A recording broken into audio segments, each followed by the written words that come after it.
You've been told that farming was the great leap forward. The moment humans stopped wandering, settled down, and built civilization. Progress. The best decision our species ever made. But the bones tell a different story. When our ancestors started farming, they got shorter. Their teeth rotted. Their joints wore out. New diseases appeared that had never existed before. They worked harder, ate worse, and died younger than the hunter-gatherers who came before them. By almost every measure that matters, the switch to farming made human life worse. So here's the question that should bother you. If farming was so bad for us, why did we ever start? And why, once we did, could we never go back?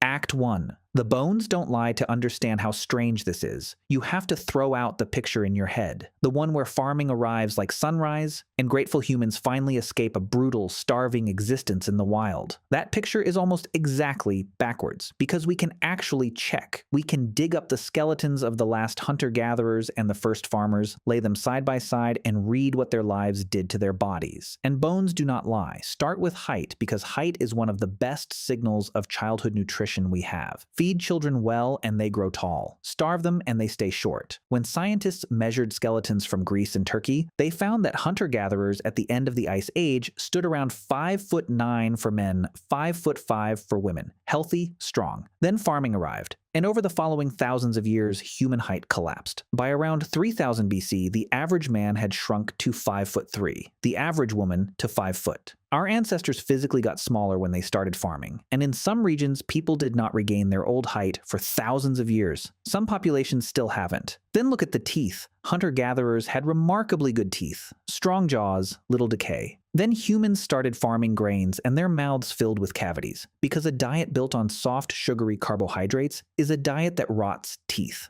Skulls from early farming villages show mouths riddled with decay and abscesses, painful infections that barely existed before. For the first time in human history, your smile started to fall apart. Farming did that. And it goes deeper than teeth. When you eat a wild diet of dozens of different plants and animals, you get a broad, rich spread of nutrients. When you tie your whole survival to one or two staple crops, wheat, rice, corn, you're betting everything on a narrow band of nutrition. Early farmers show clear signs of deficiency. Anemia from lack of iron, etched right into the bone. Weakened, porous skulls from poor diet. Lines across their teeth that mark seasons of near starvation, the times each year when the harvest ran out and there was nothing wild to fall back on. Hunter-gatherers spread across many food sources rarely face that kind of total collapse. Farmers, dependent on a single harvest, lived one bad season away from famine every single year. AC 2. Farming created the plagues.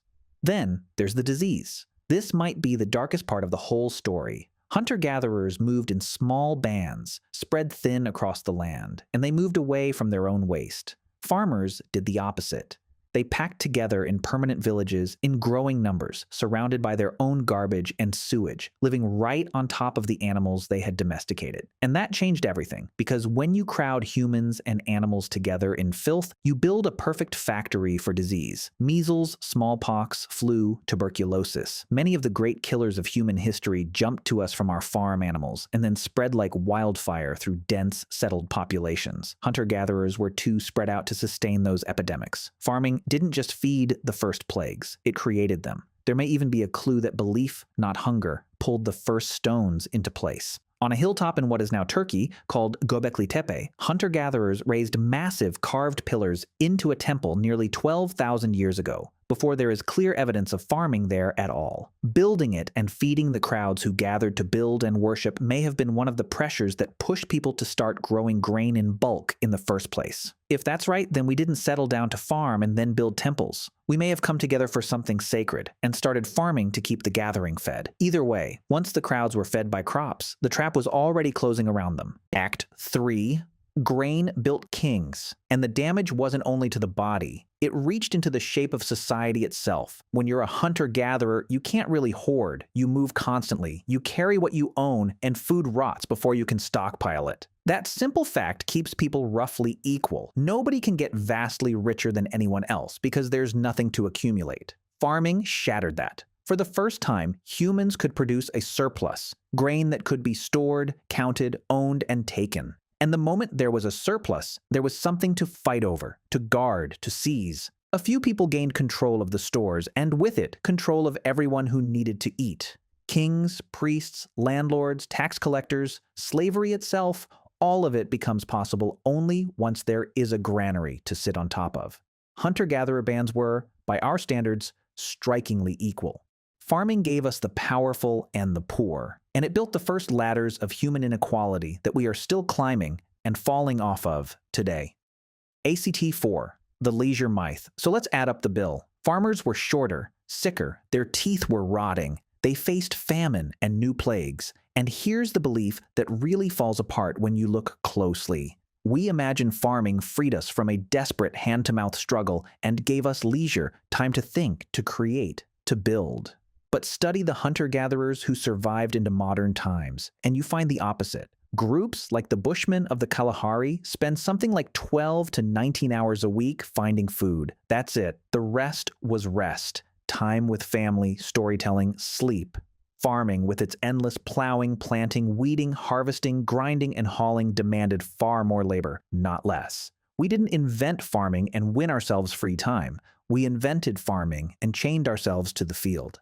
Act 5, the trap, why we did it anyway, which brings us straight back to the impossible question. If farming made us shorter, sicker, hungrier, more diseased, and forced us to work harder for a worse life, then why on earth did we do it? And why did it happen not just once, but independently all over the world? People in the Middle East, in China, in Mexico, in the Andes, in New Guinea, none of them talking to each other, all made the same catastrophic switch. How does the worst mistake in human history become the one mistake almost everyone makes? The answer is that nobody ever chose it. That's the key that unlocks the whole mystery. No hunter-gatherer sat down one afternoon and decided to trade freedom and health for a lifetime of labor. It was never a decision at all. It was a trap, and it closed so slowly that no one living inside it could feel it shut. Here is how the trap works. Imagine your band starts encouraging a few wild wheat plants near camp. Harmless, helpful even. That extra food means a few more of your children survive. But more surviving children means more mouths. And more mouths means you need even more food. So you plant a little more, which feeds a few more children, who need still more food. Each step feels small. Each step feels like an improvement. And at every stage, going back becomes a little more impossible because now there are too many people to feed the old way. The wild land around you could never support this many. You are, without ever choosing it, completely dependent on the crops. The trap has already closed. The turn, why farming really won. And this reveals the brutal truth about why farming won. It did not win because it made individual humans healthier or happier. It won because it made more of them. This is the part that breaks people's brains. Evolution and history do not care about your quality of life. They care about numbers, and farming, for all its misery, is spectacular at producing numbers. A patch of farmland can feed 10 to 100 times more people than the same land left wild. So even though each individual farmer was worse off, shorter, sicker, more overworked, there were vastly more of them. And 10 sick, hungry, short-lived farmers will always, eventually, outnumber and overrun one tall, healthy, well-fed hunter-gatherer. The farmers didn't win by being better. They won by breeding faster and standing on ground that could feed armies. Wherever farming appeared, its exploding population simply swallowed or pushed out the foragers who remained. Not because farming was good for people, but because it was good at making people. So the thing we call progress was really a numbers game that individual humans lost, even as the species multiplied. We didn't climb up to farming. We fell into it, one reasonable step at a time, and then there were too many of us to ever climb back out. Every generation was born a little deeper in the trap than the last, until the world of the hunter-gatherer, with its free time and its varied diet and its strong, straight bones, was simply gone, remembered by no one, plowed under, and planted over. The honest hedge.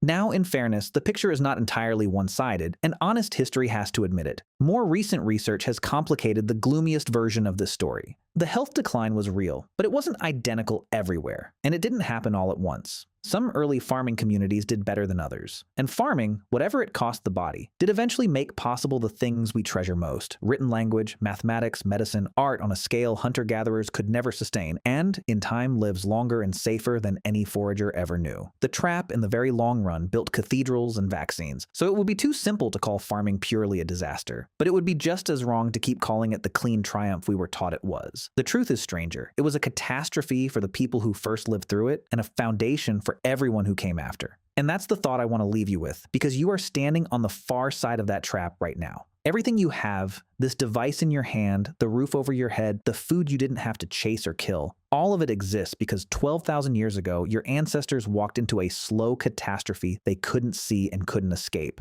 You are descended from the ones who got shorter and sicker and worked themselves to exhaustion in the dirt so that there could be more of them, so that eventually there could be you. The next time you eat a piece of bread, hold it for a second before you do. That loaf is the single most important object in human history. It fed the rise of everything: cities, kings, science, war, art, all of it. And it was also, quietly, the beginning of a bargain our species made without understanding the terms. We traded our health, our freedom, and our bodies for numbers, and for a future none of us alive back then would ever see. We are that future. We are the children of the worst mistake humans ever made, and we would not exist without it.